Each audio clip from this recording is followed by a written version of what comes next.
শুভ সকাল বন্ধুরা, এসআর লাইফস্টাইলে তোমাদের অনেক অনেক স্বাগত আর অনেক ভালোবাসা। তোমরা সবাই কেমন আছো? আশা করি তোমরা সবাই খুব ভালো আছো। আমরা ভালো আছি। আজকে হচ্ছে সোমবার আর এখন বাজে ওই 8টা 20। তো নতুন দিন, তোমাদের সঙ্গে নতুন একটা ভিডিও শুরু করলাম বন্ধুরা। সকালে দেখো বোনের স্নান হয়ে গেছে। বোন স্নান করে সাজুগুজু করে চলে আসলো রান্নাঘরে। দেখলেই এখন রান্নাঘরে এসে ওইদিকে সোয়াবিনটা একটু সেদ্ধ করে নিচ্ছে আর এদিকে করলাটা আমান্নি করে নিচ্ছে। আজকে তো মা রান্নার মধ্যে আসতেই পারছে না, আমার শরীরটা খারাপ। সকাল থেকে আমাকে নিয়েই মা ব্যস্ত। বোন যদি রান্না না শিখতো না তাহলে আমাদের খুবই অসুবিধে হয়ে যেত। তো সেই জন্য বোন রান্নার দিকটা সামলাচ্ছিল আর মা আমার সঙ্গে সব সময় আমার এটা করে দিচ্ছে ওটা করে দিচ্ছে, মানে কিসে আমার শরীরটা ভালো হয়। কিন্তু কিছুতেই কিছু হচ্ছে না। সারাটা দিন আমার পিছনেই মা, সারাটা দিন নিজের দিকেও একটু খেয়াল করে না। মা সবসময় আমার দিকেই আগে দেখছে। তো সকালবেলা একটা মানে আমাকে নিয়ে বিশাল টেনশনের মধ্যে মা পড়ে গেছিলো। তো তারপর আমাকে উঠিয়ে বসিয়ে দিয়ে আমাকে ব্রাশ ট্রাশ দিয়ে ব্রাশ করে আমাকে খেতে দেবে। মা বললো সকাল সকাল একটু খেয়ে নাও, সারা রাত্রি ঘুম হয়নি। তো এগুলোর কারণেই আর কি মা আজকে একটু সকাল সকালই আমাকে বসিয়ে দিয়েছে। আমার বোন এদিকে সবজি একা হাতেই আমান্নি করছে, একটু টমেটোর চাটনি করবে, টমেটোটা আমান্নি করেছে আর কি। তো সব কিছু আমান্নি করা কমপ্লিট হয়ে গেছে। তো গুছিয়ে রাখলো সবজিগুলো, সবজি যে চোচাগুলো সেগুলো নেই ক্যারি ব্যাগের মধ্যে রেখে দিয়েছে। ওইদিকে দেখো সোয়াবিনটাও হয়ে গেছে। তো বোন এখন সোয়াবিনটা নামিয়ে রেখে দিয়ে তারপরে টমেটোর চাটনি, করলা ভাজা, মানে এগুলো আর কি করবে একটা একটা করে। তো বোনই সব রান্নাবান্না আজকে সেরেছে, মা শুধু একটু বলে বলে দিয়েছে। আর মা তো আমার সঙ্গেই আমাকে খেতে দেওয়া, টাইম টু টাইম মানে একটা একটা করে ওষুধ খেতে দেওয়া, মানে এগুলো নিয়েই সারাটা দিন আজকে চলেছে আর কি। তো এইদিকে টমেটোটা বসিয়ে দিয়েছে আর ওইদিকে সোয়াবিনগুলো বাটিতে তুলে নিচ্ছে, মানে ওগুলো হচ্ছে একটু চিপে চিপে দিয়েছে, তাহলে ভিতরে যে জলটা থাকে না বেরিয়ে যায়। আর ওইদিকে মা একটু বাটনা করে দেবে, কারণ বোন তো বাটনা করতে পারে না। তো ওই জন্য মা একটু বাটনা করে দেবে। আর টমেটো চাটনি করবে, সোয়াবিনের রসা করবে আর করলা ভাজা। তো এটাই আজকে রান্না বান্না হবে। তো ওইদিকে টমেটোর চাটনিটাকে ঢেকে দিয়েছে সেদ্ধ হওয়ার জন্য। আর এদিকে আলু মানে সেদ্ধ করে নিয়েছে কুকারে। তো সেদ্ধ করে আলুটা ছিলে নিচ্ছে। তো একা হাতেই সব জোগাড় যন্ত্র করছে, এদিকে রান্নার দিকটাও দেখছে। তো ওই যে আলুগুলো দেখো কত সুন্দর করে ও ছিলছে, চিলেই বাটির মধ্যে রেখে দিচ্ছে। তো এটাই ও মা বলছে যে তুমি রান্নাঘরে যাও, আমি রান্নাটা করে দিই। বোন বলছে না মা, তুমি দিদিভাইয়ের কাছেই থাকো, আমি রান্না করে নিতে পারবো। মা কি আর মানে বোনকে একা ছেড়ে দেয় বলো তো? মায়ের সাথে বোন বলছে যে মা তুমি দিদিভাইয়ের কাছে থাকো না। বলছে না, তোমার দিকেও থাকতে হবে ওর দিকেও থাকতে হবে, আমাকে তো দুজনকেই দেখতে হবে, তাই না?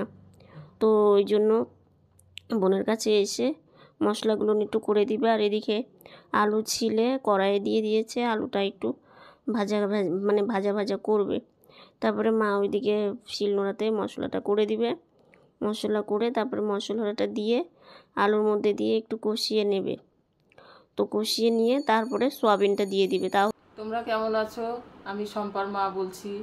তোমরা তো আমাকে সবাই চেনো। তো শম্পার শরীরটা খুব খারাপ, প্রচণ্ড দাঁতে ব্যথা। এই যে দেখো শুয়ে আছে।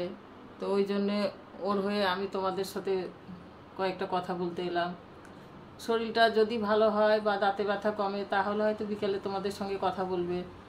আর যদি না কমে তাহলে তো কথা বলতে পারছে না, ভিতরে শান্তি পাচ্ছে না, প্রচণ্ড যন্ত্রণা হচ্ছে, ঠিকমতো খাওয়া দাওয়া করতে পারছে না, তো শুয়েই আছে।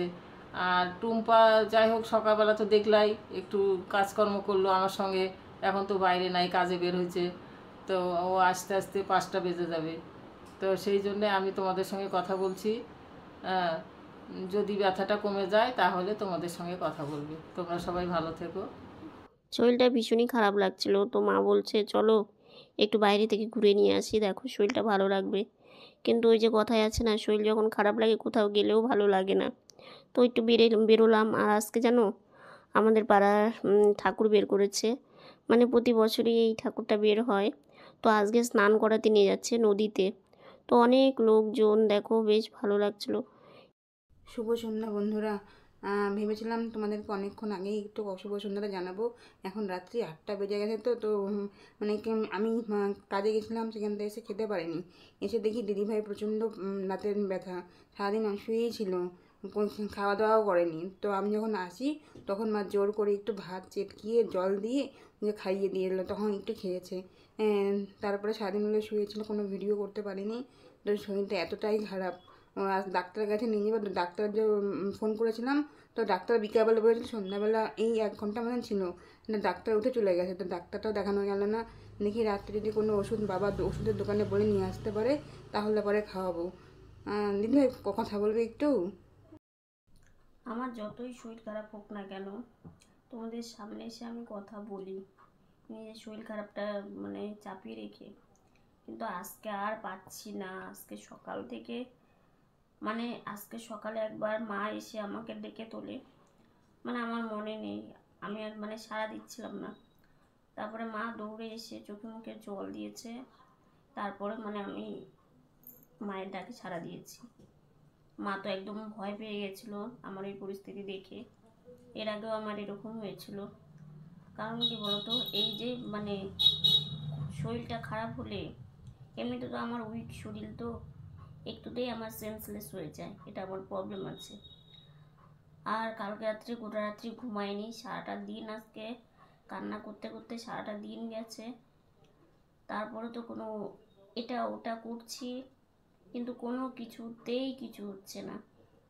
তোমাদের সামনে যে এসে একটু কথা বলবো, ক্যামেরাটা অন করব, সেটা পাচ্ছি না। মনে আমার মাথা দিয়ে মানে সারা শরীরটা দিয়ে যে কেমন লাগছে তোমাদের বলেও বুঝাতে পারবো না। তো জানি আমার শরীর খারাপ দেখলে তোমরা অনেকেই টেনশন করবে, অনেকেই চিন্তা করবে, কিন্তু কি করব বলো, আমি যদি তোমাদেরকে না বলি তোমরা কিন্তু ব্যাপারটা জানতে পারবে না।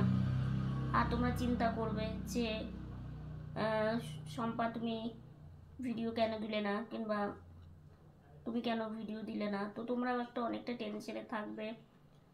তো সারাটা দিন আসতে পারিনি, তো ভাবলাম সন্ধ্যাবেলা একটু তোমাদের সাথে কথা বলি, না হলে তোমরা অনেকটাই চিন্তা করবে আমাকে নিয়ে। কিন্তু শরীরটা এখনও ভালো হয়নি, কন্টিনিউ মানে আমার শরীরটার ভিতরে প্রচণ্ড খারাপ লাগছে। তো তবু অল্প কথাই বলবো, বেশি কথা বলবো না। আজকে তোমাদের সেইভাবে কিচ্ছু দেখাতে পারিনি, রান্না বান্না নিজেও খাইনি। বোন বললো ওই বিকেলবেলা মা একটু খাইয়ে দিয়েছে, তাই খেতে পাচ্ছি না, মানে কিছু চিবোতে পারছি না, অনেকটাই প্রবলেম হচ্ছে আমার। তো ডাক্তার দেখাতেও পারলাম না। দেখি এখন আজকে রাতটা কি হবে সেটাও আমি জানি না। তো তোমাদের কাছে একটা রিকোয়েস্ট করব, তোমরা একটু আমার হয়ে প্রার্থনা করো যাতে আমি তাড়াতাড়ি একটু সুস্থ হয়ে যাই, আর তোমাদের সামনে আগের মতো হাসি খুশি মুখটা নিয়ে যেন আসতে পারি, এইটুকুনি। আমার বোন দেখো আমার জন্য একটা সুন্দর গিফট নিয়ে এসেছে, যেটা আমি খুব ভালোবাসি। ওর শরীর খারাপ, সকালবেলা দেখে গেছিলাম, তো এসে দেখি এই আরও মানে শরীরটা খারাপ বেশি হয়ে গেছে।